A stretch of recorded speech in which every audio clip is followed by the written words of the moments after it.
Alors bon, monsieur de Rugy, j'en parle sur le plan politique, pas sur le plan personnel, parce que la réplique, moi je ne le connais pas, cet homme personnellement, et je ne veux pas porter un jugement sur sa personne, mais sa trajectoire politique, oui, ça fait réfléchir. Voilà un gars qui commence chez les écolos, qui est coprésident du groupe écologiste à l'Assemblée nationale. Hein. Je vous rappelle que quand il était coprésident de ce groupe, ils étaient 18.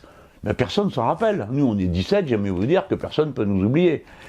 Et puis après, il participe à la primaire des socialistes, il jure, il signe qu'il soutiendra celui qui aura gagné, il n'en a rien à faire, il change de camp, il passe chez Macron, là il devient président de l'Assemblée nationale, et en disant je resterai que la moitié du mandat, puis quand au moment où les autres lui disaient va falloir vous en aller, le gars il répliquait non, moi je suis élu pour 5 ans, un point c'est tout. Maintenant le voilà ministre, et vous voyez, je viens de vous dire, c'est quelqu'un dont la pensée, j'essaye de vous emballer ça pour pas que ça soit trop agressif, hein.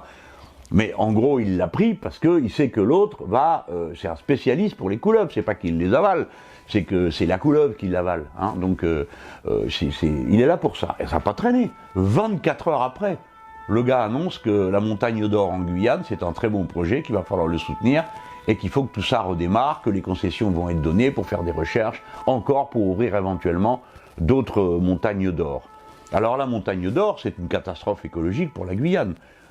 Toute la Guyane écolo, mais je veux dire, quand je dis écolo, je ne parle pas des militants écologistes seulement, je parle des gens qui savent que tout ça peut très mal tourner, que déjà il y a tout un secteur du fleuve où on ne peut plus boire l'eau parce qu'il y a des malformations, c'est rempli de plomb. Là, c'est les orpailleurs qui pourrissent tout. Donc les Guyanais, ils sont à cran sur cette histoire, ils sont très vigilants parce qu'ils connaissent le problème. Et ils viennent d'apprendre que le ministre de l'écologie leur dit tout ça va très bien. Bon, donc on peut dire écologie et macronisme, vous faites une croix, c'est fini. Hein.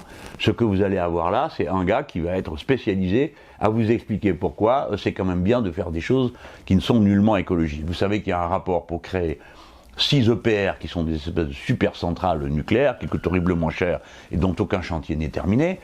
6 EPR supplémentaires. Donc ça veut dire qu'il y a une ambiance pro-nucléaire qui se développe à fond, qui va se développer aussi à fond dans ce gouvernement.